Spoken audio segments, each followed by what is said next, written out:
CzarThwomp here, and welcome to episode 34 of The Greatest Attorney Adventures. Last time, we finished up the investigative portion for this case. We finished up the first section. I think there's only one section.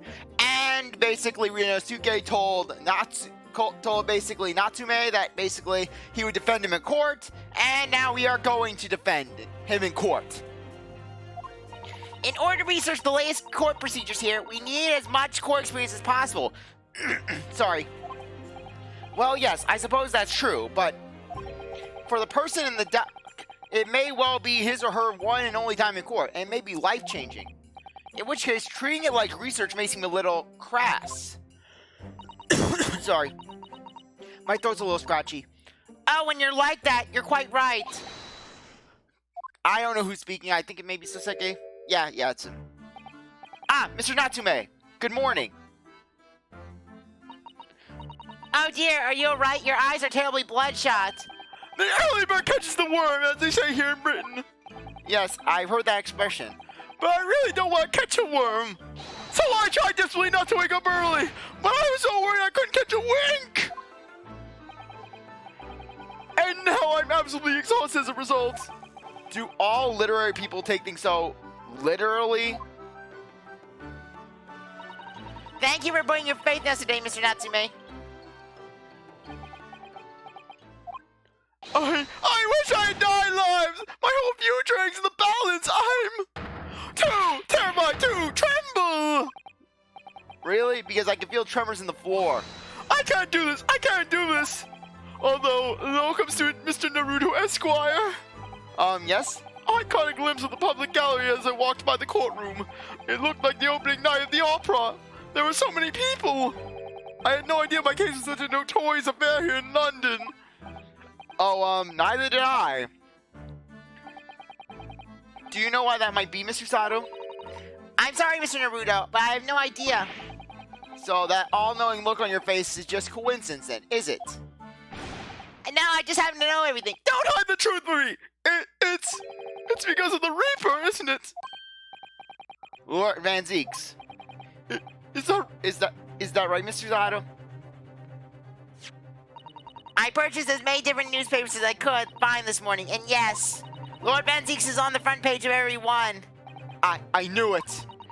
Sometime after the prosecutor was dubbed the Reaper of the Bailey, he stopped appearing in court, it seems. It's been several years now, in fact, until the day before yesterday. Yes, Inspector Gregson told us something similar, didn't he?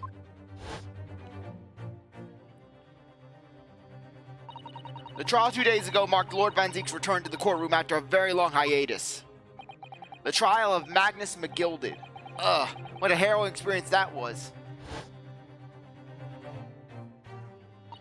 I believe that appearance made even greater waves here in the capital than today's. But we wouldn't have realized, of course, having only just arrived in the country. Why is the Reaper back in the Bailey so soon for what appears to be a mundane murder? That's the question the papers are asking, and they are all speculating various answers. Mundane! Mundane is the most significant saga of the century for some of us.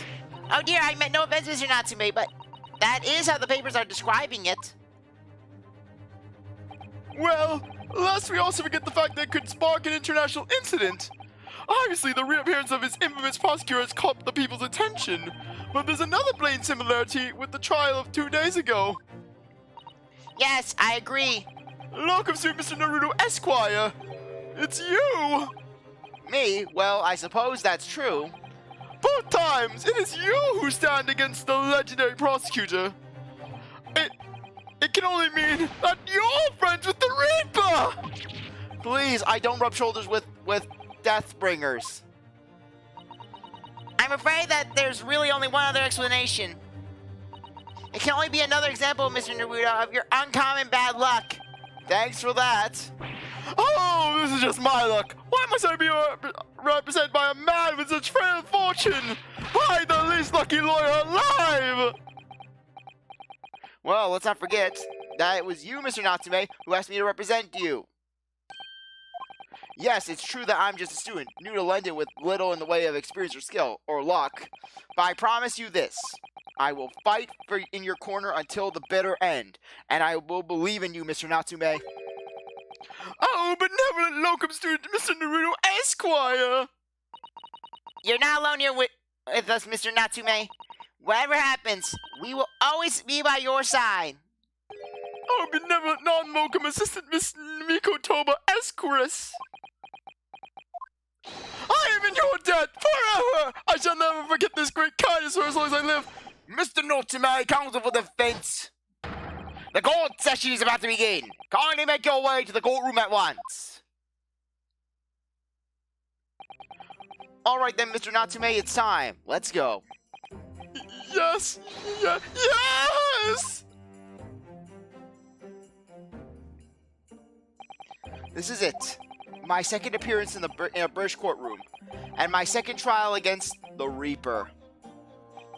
I hope you're watching over me, Kazuma. Because this time, I won't let my faith waver. I'll believe my client to the last. Just like you believed in me. I believe you can do it now. I believe I can do it now. I'm ready for this fight.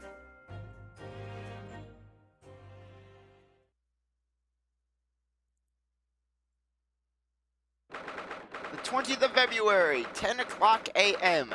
The Old Bailey Courtroom.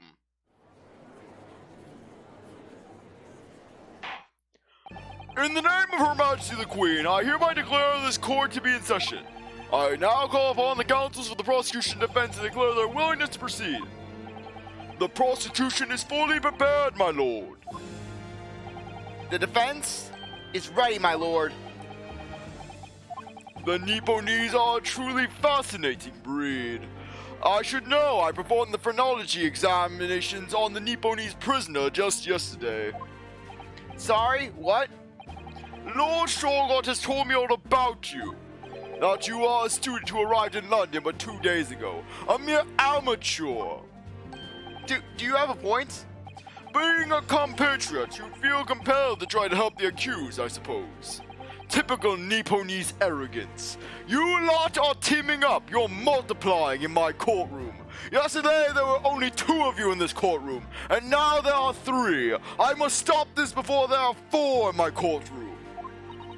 Forgive me, but I do not believe arrogance is an appropriate description. Susato-san. After all, at our previous encounter, the defendant was found to be innocent. Your defendant was a monster. Very true, and a most fascinating, if dark, trial it was too. The tragic conclusion came later, of course. Here's to the acquitted, and his unfortunate violent end. Yeah, you know Barack Razik is getting serious when he brings out the freaking chalice, the hallowed chalice.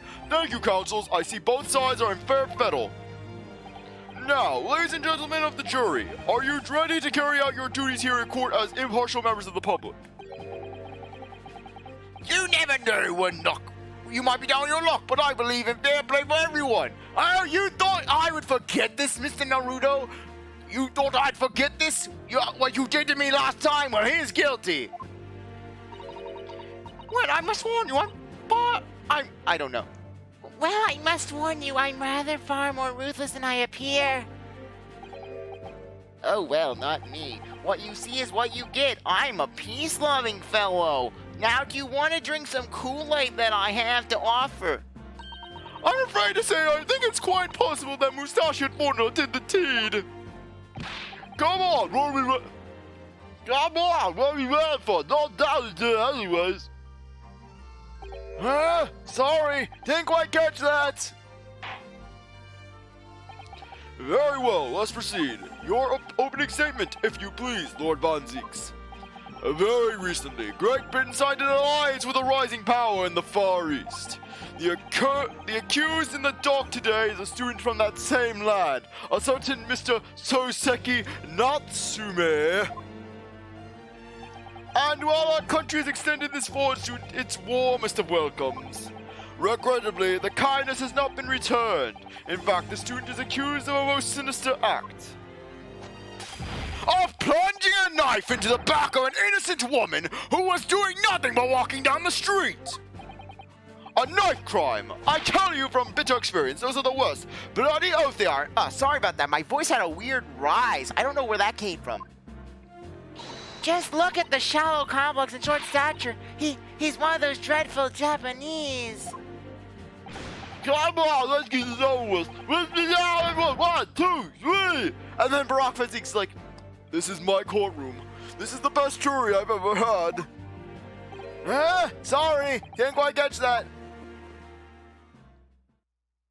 Pray, forgive the discourtesy of smashing my hollow chalice here in this great chamber.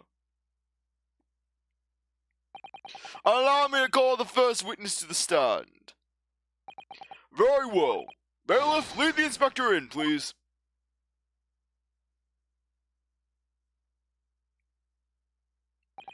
Your name and occupation, please.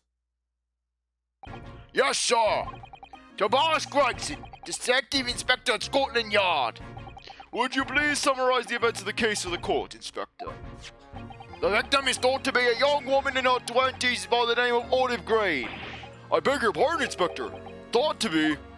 Yes, having been stabbed in the back by her attack on his knife, the victim fell unconscious. That was 3 days ago now, and she's been comatose ever since.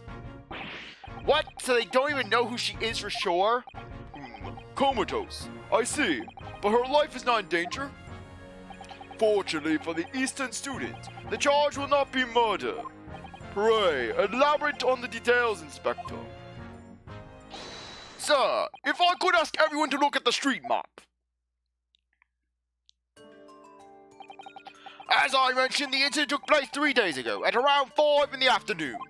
It happened on the pavement going alongside Briar Road, a wide thoroughfare for horse-drawn vehicles. It had not been long since snow stopped falling as the victim, Miss Green, was walking down the street.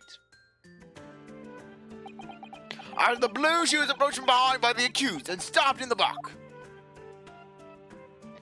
I love how they found the shadiest photo they could take of Natsume.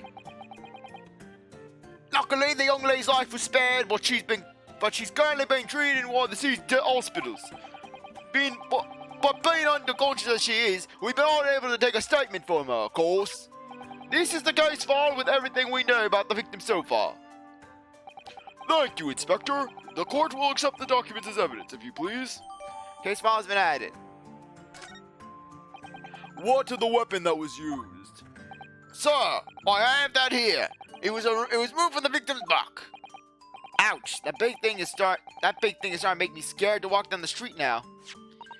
With a heavy blade like that, almost anyone could have been able to stab that poor woman. Even the scrag-looking sucky-san, I presume. I suppose. A common or garden jackknife, I would say, rather nondescript. Thank you, Inspector. The court accepts the blade as evidence. Jackknife has been added. Now then, what do we know of the motive? Money or valuables, I presume?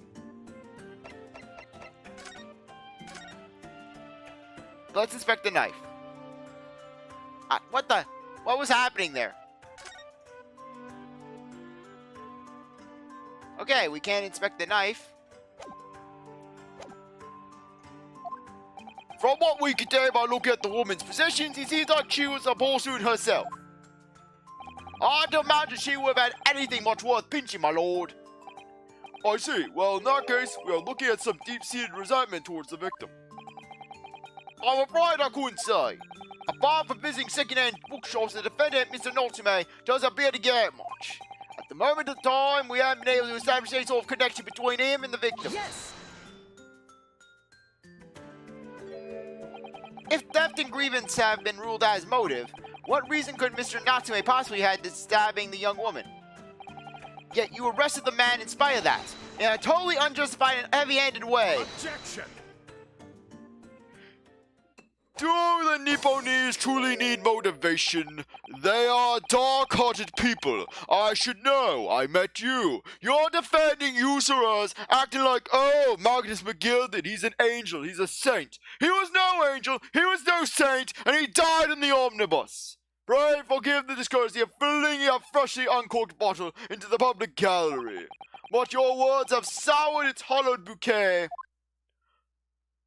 For it is you, my learned friend, who is being heavy-handed here. What? Scotland Yard does not arrest people without good cause. That should be beyond question. Inspector Gregson, the prosecution calls you for your formal testimony. Explain to the court precisely why the Constable Burley came to arrest the Nipponese student. Yes, sir!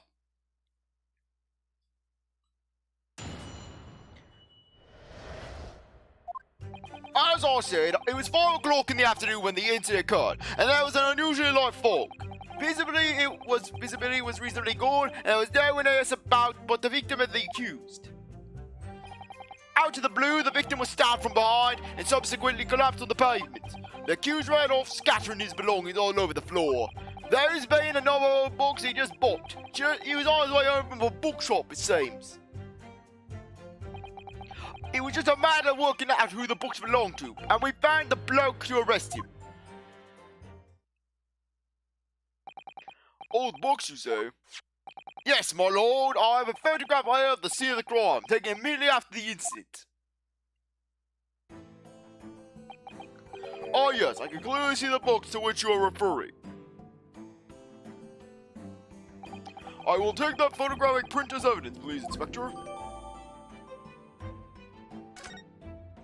You Nipponese are a spineless breed, too cowardly to admit defeat, and too cowardly to stab your victims from the front so that they may see the face of their attacker. Denying everything despite overwhelmingly evidence to the contrary. Well, Forgive me, Lord Van Zeeks, but the defendant is not denying everything as you put it. What are you doing, Mr. Sato? Do go on. Mr. Natsume has admitted to playing some part in the incident. Isn't that right, Mr. Naruto? Well, now that she mentions it, when we visited him in the prison yesterday, he did tell us what had all happened.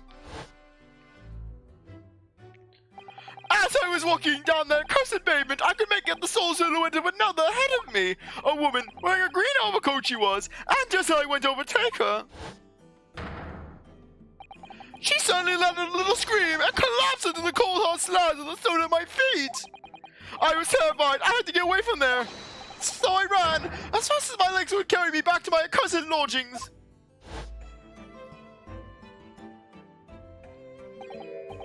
A green overcoat. Well, that's exactly what the woman in that print was wearing. Oh my, a photographic print in full color. What will the world come up with next? The defendant has done nothing more than admit he fled the scene of a terrifying incident. That does not mean he's guilty of the heinous crime of stabbing the woman in the back. There was nobody else at the time. Just the two of them, the victim and the accused. In other words, there is nobody else who could possibly have stabbed the woman. A fact that the accused concedes. It seems this cross-examination could prove to be pivotal, counsel. Proceed, please. Yes, my lord. Nothing for it. I have to use this cross-examination to turn the tables here. It's our only chance.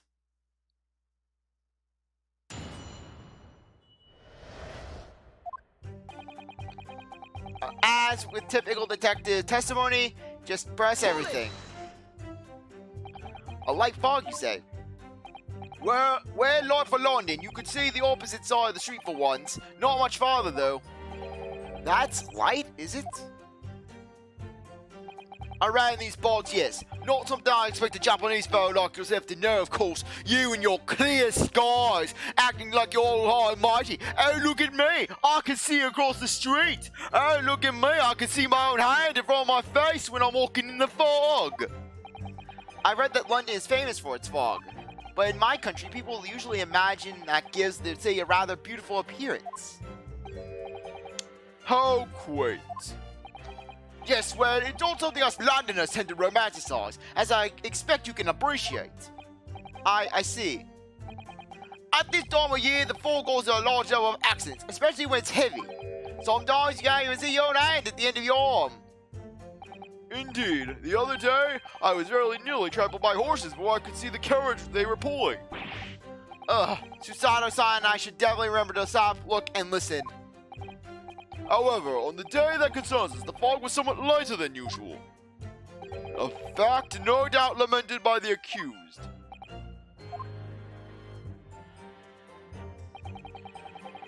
Oh, yes, already read that. Hold it! How are you able to state that with any certainty? Quite simply, my learned friend, because that is what the witnesses to this crime have told us. Ah, yes, Inspector Gregson mentioned the witnesses yesterday, didn't he? That's right! One of them is a policeman, I believe, from Scotland Yard. That is correct, Mom. Then we must hear their testimony. The prosecution will of course call them to the stand, should it be necessary. But wait a minute. At 5 o'clock in the afternoon in the middle of the winter, it would have been dark already. No matter how light the fog must have been, no one could have seen. I'm unaware of the situation on your tiny island in the east. But here in the capital city of Great Britain, all main roads are illuminated in the night by gas street lamps. Ah! The prosecution believes there would have been ample light in which to witness the crime. Quite. Here in London, for the first time in history, mankind has completely conquered the darkness. Which means we really need to fear those witness statements. If I could get through the fog of this cross-examination, we'll be able to. It seems the counsel for the defense is taking stock. Continue your testimony, Inspector.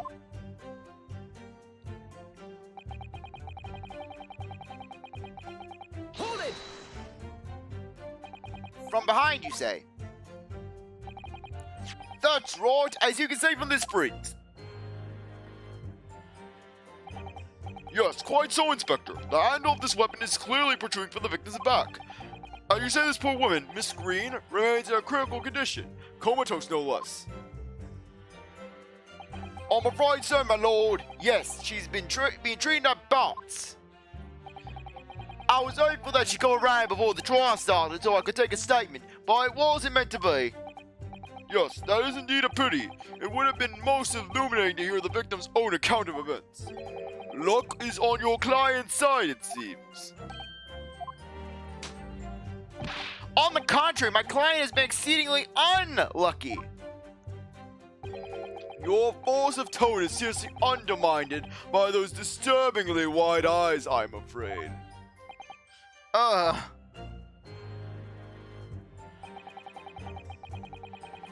it! Mr. Natsume's belongings. I think you'll find it all here in the photographic print of the crime scene. Yes, there are those 3 books on the floor. That's right, my lord. Second-hand books they were. Irreparably damaged after falling in the snow, of course. The accused could have easily carried all 3 books in one hand, yet he decided to throw them down in the hopes of destroying knowledge. I swear, when it comes to you Nipponese, your black-heartedness knows no bounds. This is why I have documented all of my findings in my phrenology journal. Which means his other hand would have been free to wield a knife, for example. He's very clever, isn't he? What do you mean? He's made it extremely hard for you to assert that Mr. Natsume has hands full with the books. He's managed to close the one avenue of escape we might have had before we even knew he was there. You mean to say that the defendant was holding his belongings as he thrust the knife into the woman's back? That must be what happened, my lord. Yes.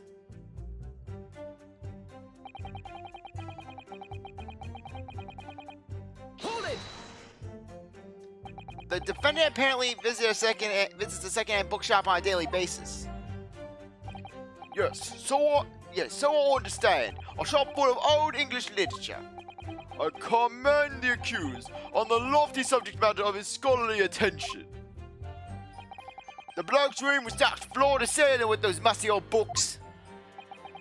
Can you tell us more about the bookshop in question, please, Inspector?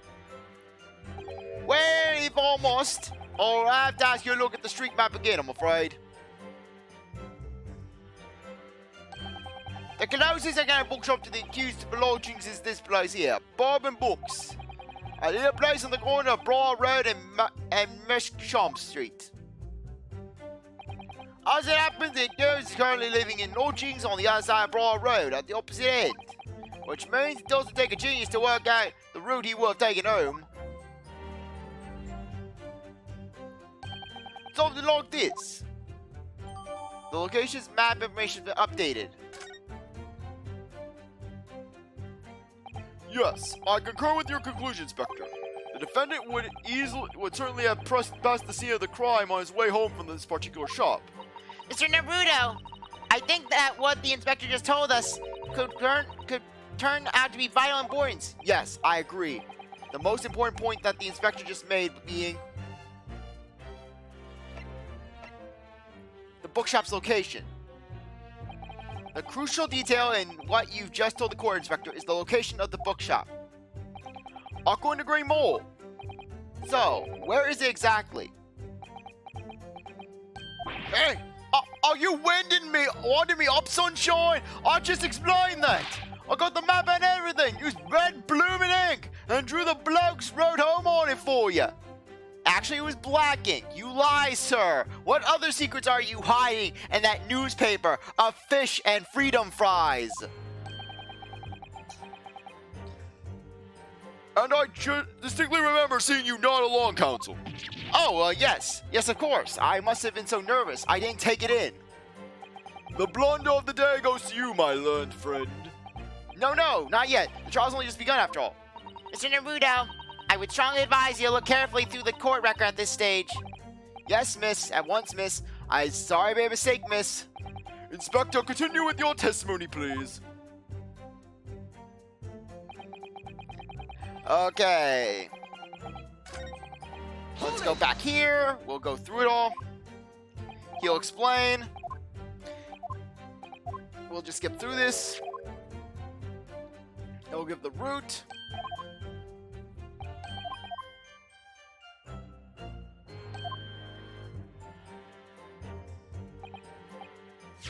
Okay, let me just check the map.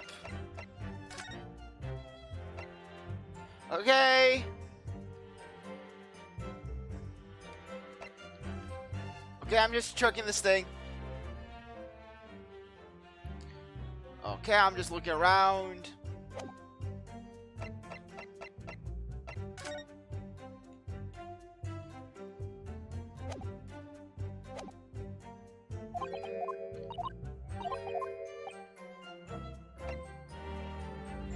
The bookshops suck! I often think, Inspector, that what really makes for a good bookshop is the quality of the books they stock. Yes, I think I'll agree with that. For example, you go to a shop and buy a serialized set of novels, but when you return home, you find to your horror that the third volume is missing. Doesn't bad think about it. Just that whole thing just really gets my goat. I can imagine Gregson and Ryunosuke just bonding over a hatred of that sort of thing happening. Or when you go to GameStop, you buy a game, and then you find out that the game isn't even the case. I once actually bought a copy of Dark Souls for the Switch, and it wasn't even in the case. The case was empty. Exactly, that was the point I'm trying to make. Well, now that you two have found common ground in the fascinating scenario, perhaps we might continue with the cross-examination if you're so quite finished, my learned Nipponese friend. Yes! Wait, what just happened? What just happened, Mr. Naruto, was that you allowed yourself to be sidetracked. I would strongly advise you to look carefully through the court record at this stage. Yes, miss. At once, miss.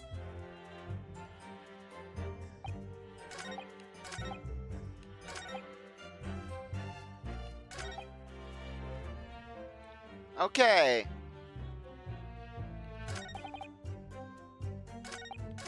Yeah, I'm just going to do the other one, just to be on the safe side, because I want to make sure that my options have been all covered. I just got sweat into a cut on my finger. Ugh, that's the worst. Stupid hyperhidrosis that I have.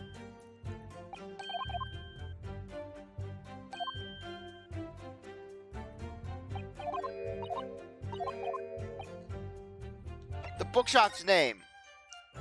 Inspector Gregson, may I ask you a favor? Would you kindly add the name of the bookshop to your formal testimony, please? I believe it may be of vital importance. Maybe? Oh, well, you know, I mean, yes. It would be a very important clue. Very well. Not that I can see it being all that great significance, but please revise your testimony accordingly, Inspector. Yes, sir, my lord. Whatever you say. Could the man be any more sardonic?